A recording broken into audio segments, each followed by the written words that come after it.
This is the COMA Girl Daily Podcast, written by Stephanie Bond.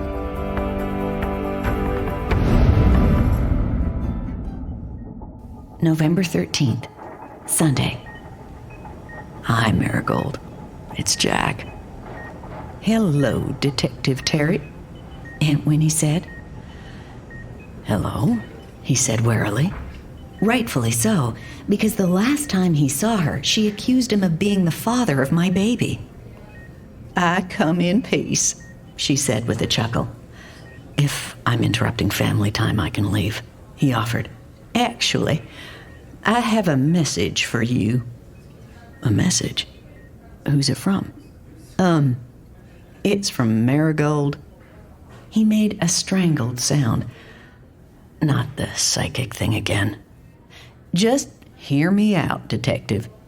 It's a simple message, and it doesn't make much sense to me, but it might to you.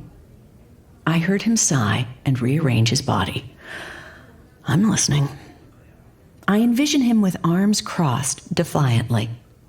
I wrote it down, Winnie said, then stepped toward him. The crinkle of paper sounded. Tell Jack Sydney is driving me crazy. He grunted. What's that supposed to mean?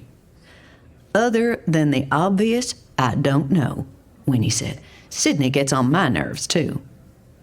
I heard the sound of the piece of paper being stuffed somewhere. Hopefully not in Winnie's mouth.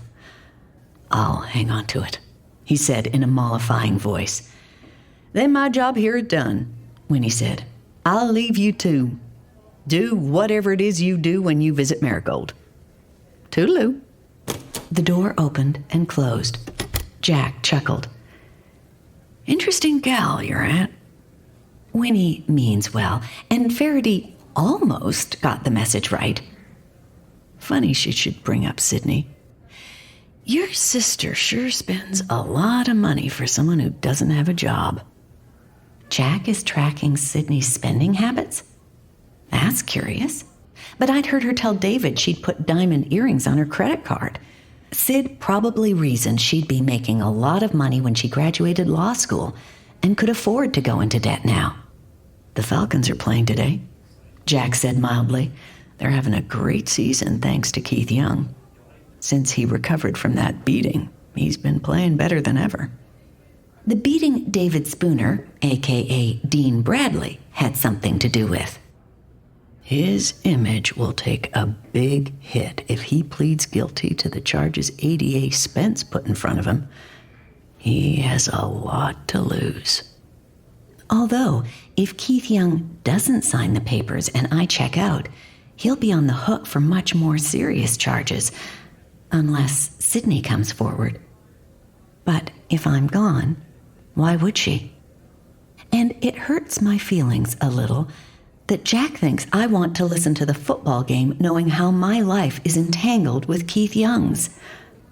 Which is why I thought with the announcement of the new MSL franchise of Atlanta United, now might be a good time to learn the rules of soccer. Jack groaned. I can take it if you can, Coma Girl.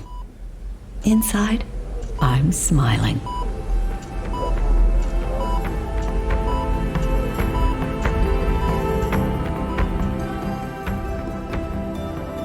Hello, this is Stephanie Bond, author of the COMA Girl Daily Podcast.